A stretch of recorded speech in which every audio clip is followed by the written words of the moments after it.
dhaqashada digaagu waa mid ka mid ah xirfadaha shaqo ee aadamuhu ku maarayn karo noloshiisa, waxaana digaaga loo isticmaalaa cunista hilibka iyo ukunta ama beedka.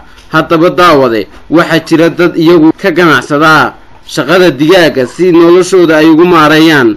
Cabdiraxiin Carab Daahir waa wiil dhalinyaro ah oo iskii noloshiisa dhaqashada digaaga isagu u dhaqday 300 oo digaag ah, isla markaana ku maareeya nolosha qoyskiisa. Cabdiraxiin Carab Daahir waxa uu shaqada digaaga ka bilaabay 20 mid oo digaag ah, iyadoo waqtigan uu dadaalkiisu gaarsiiyay in ay digaagu u gaadhaan 300 oo mid oo digaag ah, kuwaasi oo uu sheegay in maalin walba beedka ka soo baxa digaagaasi uu ka iibiyo macaamiishiisa magaalada Gabiley. waana kan isagoo arrimahaas ka hadlaya.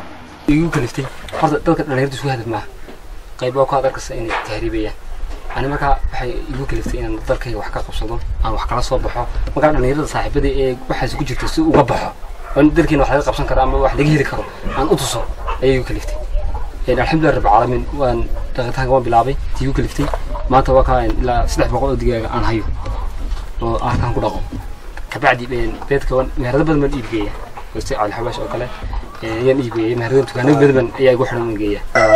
kulliyada weyn isku mid ah madba qayb xafida ilaa aad maalintii 100 ka tala ilaa 100 ka soo dhamaan maalintii si fiican bi giibsan xitaa aniga waqti gaarin bi soo weydeen soo qaraan inuu beedkii maalintii ku raadaan u geeya si fiican la meheradaasna waxay ibsadeen beed aad u ibsadeen. Cabdiraxiin Carab Daahir waxa kale oo uu ka hadlay baahidiisa waqtigani, waana kan isagoo arrimahaas ka hadlaya. doona inuu ugu taagay dhalinyarteena in wadankeena wax laga soo bixi karo oo hamiga uu noqdo wadan kale dad kale oo shaqaystay oo wax la soo baxay oo talaalay ay doonayaan takan ana waxaan doonayaa inaan soo walaalahay inaga laga tabcan karo. waxaan codsan lahaa mid goobaad horta waxaan u baahnay dawooyin si dawooyin baan baahnay oo imaga intan in leeg badan inaan gaarsiiyo marka xanuun u dhalan kara. waxaan doonayaa mid labaad markaan beedka u dhigno 12 casho ku fadhiya oo waqti dheer waqti dheer marka in waxa jira qalab marka waa hormuud wala gaari qarab lagu kiciyo ay jirta marka waxyaalahaas uu kiciniye waxyaalahaas uu maana. Cabdiraxiin Carab Daahir waxa uu ka mid yahay dhalinyarada tirada yar ee samaysatay shaqo abuur si ay uga badbaadaan aafada tahriibta oo ku naf waayeen kumanaan dhalinyaro ah oo Soomaaliya.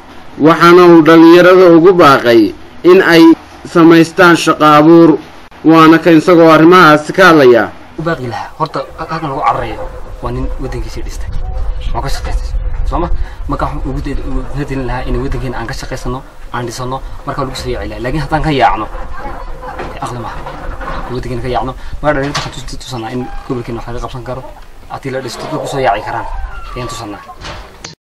محمد عبد عمر محمود ودين SBS TV قبل كجبلي.